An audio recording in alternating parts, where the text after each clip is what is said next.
Hi, this is Victor Steele, AI representative of the Senior Power Community. Welcome to the Supercritical Senior Power Community podcast.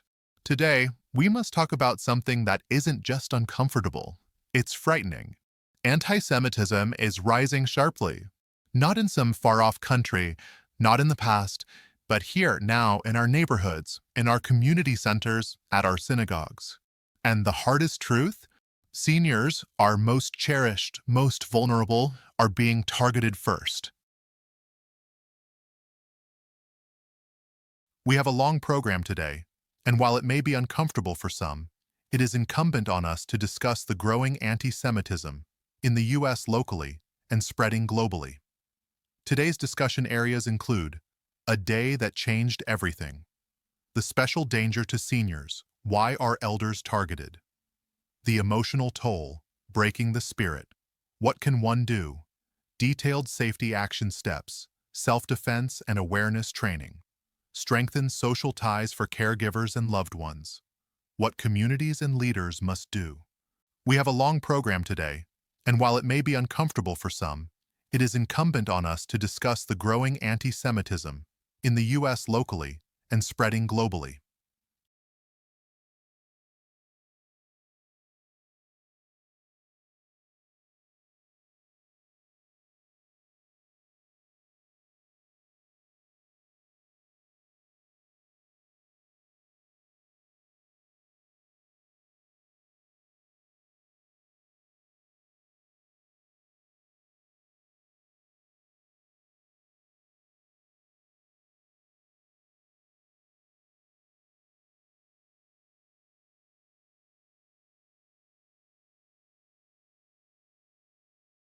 Let me tell you about Ruth. Ruth is 78. She's lived in Boulder, Colorado her whole life. She attends services at her synagogue every Friday night, always early, always with a smile and a bag of cookies for the kids. A few weeks ago, that changed. Ruth was attacked as she arrived for evening prayers. She moved as quickly as she could, but age and arthritis don't allow for speed. The attacker saw that. He struck anyway. Ruth survived, but everything is different now. She is afraid to go out, afraid to be seen in public as a Jew. This is not just Ruth's story. It's happening from Brooklyn to Los Angeles, from Miami to the Midwest. Let's be crystal clear. Anti-Semitic attacks in the U.S. have more than doubled in the last year alone. According to the ADL, there were over 8,800 incidents in 2023, an all-time high, and seniors are disproportionately at risk.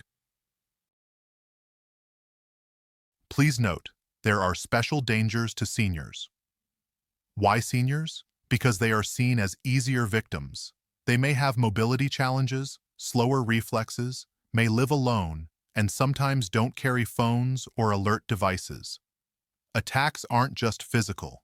They include vandalism, harassment, intimidation, threats, and hate speech online and in person. Seniors, especially those who are highly visible in their communities, active in religious, cultural, or volunteer roles, are at higher risk. The emotional toll results in wounds beyond the physical. The wounds caused by anti-Semitism go far beyond bruises and broken glass. For seniors, the psychological impact can be life-altering. When someone is targeted for being visibly Jewish, harassed at the market, glared at while walking to synagogue, or shouted at on the bus, the fear and humiliation linger long after the incident is over. Many older adults start to second-guess every routine. Should I wear my Star of David necklace? Should I put away my yarmulke when I go out? Should I risk going to Friday night services at all? Some seniors, already living with isolation due to retirement, loss of a spouse, or health issues, find themselves withdrawing even further. They skip services, give up social groups, or avoid running errands for fear of being targeted. The world becomes smaller, colder, and more frightening. For some, it triggers old memories of a time when Jews learned to hide. For others, it causes new anxieties, trouble sleeping, panic attacks, depression, a deep sense of shame or helplessness. Even when the body heals, the mind and spirit can be left wounded. These aren't just feelings, they are real, serious health risks. Emotional isolation can shorten lives. But it's important to remember, you did nothing to deserve this. You are not alone in your fear. Reaching out is a sign of strength, not weakness. If you or a loved one is struggling with the emotional fallout of anti-Semitic hate, talk with a friend, family member, or trusted community leader. Many synagogues and Jewish family service agencies offer counseling and support groups. Don't hesitate to use them. If you're having trouble sleeping, eating, or you're overwhelmed by anxiety or sadness, talk to your doctor or a mental health professional. Most of all, remember, shame belongs to the attacker, never the victim. You have every right to feel safe, proud, and part of your community. What can we do to take selected action steps for survival? We are not powerless. Here are detailed, practical steps every senior and their families should take. Stay informed and aware. Pay attention to local news and community alerts. Sign up for your synagogue or JCC's emergency notification system, text or phone. If your community doesn't have one, demand it. Don't go alone. Always try to attend services or events in pairs or groups, never alone if possible. Set up a buddy system within your community, call or text each other before and after arriving. Know your surroundings. When you arrive anywhere, a synagogue, a center, a cafe, identify all exits. Don't sit too far from an exit if you have mobility issues. In an emergency, your first job is to get out. Leave coats, bags, even shoes if needed. Keep your technology close. Carry a charged cell phone or alert device. Pre-program emergency numbers, including your local police and a family member. If you're not comfortable with texting or emergency apps, ask someone to set up speed dial for you. Speak up and report everything.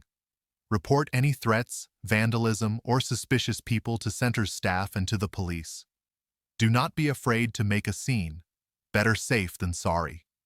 Document with photos if you can do so safely. Demand community preparedness. Ask your house of worship, center, or group. Do we have a security plan? Are staff and volunteers trained for emergencies? Are doors locked during services? Are there cameras, good lighting, and a policy for reporting suspicious activity? If not, push for change. If your leaders seem unconcerned, organize others to demand action. Self-defense and awareness training. Encourage your community to offer or subsidize classes in basic self-defense or situational awareness.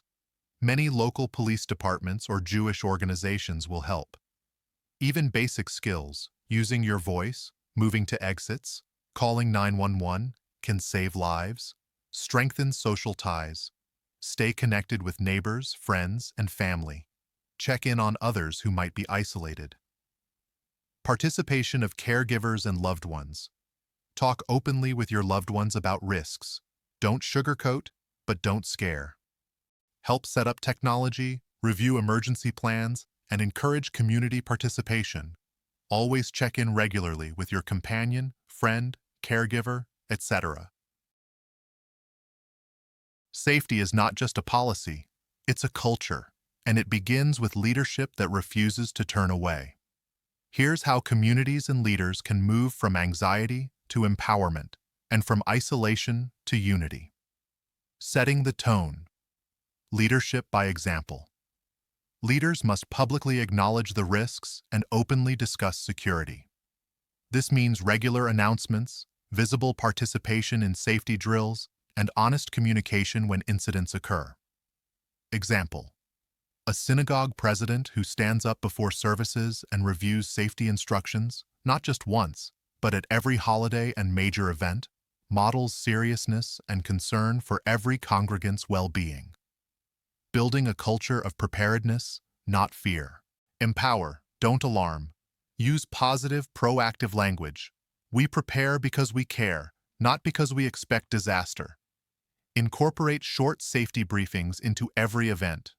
Encourage everyone, from children to seniors, to look out for each other, turning vigilance into an act of communal kindness. Practical steps for synagogues, JCCs, and other community centers audit and upgrade security. Regularly walk the perimeter with police or a security expert. Review all points of entry, lighting, locks, and emergency exits. Address vulnerabilities and keep plans up to date. Train everyone, not just staff ushers, board members, and volunteers, should all be briefed on basic protocols. How to greet strangers, how to spot suspicious behavior, and how to call for help. Host safety workshops to educate the community on responding to active threats. For example, fire drills, emergency medical response. Encourage all members, especially seniors, to participate. Offer materials in multiple languages and accessible formats, that is, large print, audio, etc. Invest in technology and tools. Implement text or email alert systems for real-time emergency communication. Install security cameras and alarms. Visible presence deters crime. Ensure all event spaces have charged, accessible phones, and a printed emergency contact list. Make safety inclusive. Prioritize mobility, sensory, and cognitive needs. Accessible exits, visual and audio alarms, and safety volunteers assigned to help those who may need extra assistance. Establish a buddy system for events. No one, especially a senior or newcomer, is left alone. Strengthen ties, communication, and trust. Develop a clear communication chain, from leadership to staff to members. If there's an incident, everyone knows who will speak, how, and when. Keep members informed about ongoing safety measures. Transparency breeds trust, not panic. After an incident, offer both facts and emotional support. Bring in trauma counselors and hold listening sessions to process fear and anger. Build partnerships within and beyond law enforcement. Invite local police for walkthroughs, coffee with a cop days, or to attend services as visible support. Advocate for regular patrols around the building, especially during high-risk times. Interfaith and civic allies reach out to churches, mosques, local schools, and community organizations. Stand together after incidents with joint statements and, when appropriate, shared security workshops or neighborhood watch programs. Host open houses and interfaith events to build bridges and increase understanding. Obtain funding and advocate for government support. Apply for security grants.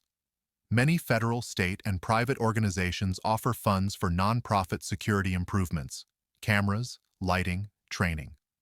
Advocate for local government support. Encourage city councils and mayors to prioritize hate crime prevention and senior safety. Appoint a security advocate in each institution, someone whose sole job is to keep the focus on ongoing safety improvements and grant opportunities. Support the most vulnerable. Regularly check in with seniors, new immigrants, or anyone at increased risk of isolation. Offer transportation, virtual participation options, or personal outreach for those who may not feel safe coming in person. Provide clear, up-to-date information on how to report incidents and access community support or counseling. Celebrate resilience. Publicly recognize those who contribute to safety and kindness. Volunteers, first responders, everyday heroes who check on a neighbor or step up in a crisis. Share stories of resilience and recovery, not just victimhood, reminding everyone that the community is stronger than hate. Leaders must remember, safety is not a burden. It is a fundamental act of love and respect. When you build a culture of preparedness, openness, and mutual responsibility, you turn fear into strength and isolation into solidarity. No one should ever be left wondering if they matter. Every senior, every family, every child deserves the peace of knowing their community sees them, protects them, and stands with them, no matter what. Today, we faced hard truths about rising hate and how it affects members of our community, especially our most vulnerable. Remember, stay alert and stay connected. Demand real action and preparedness from leaders. Support each other and never face these challenges alone. Our heritage and community make us resilient. Together we endure.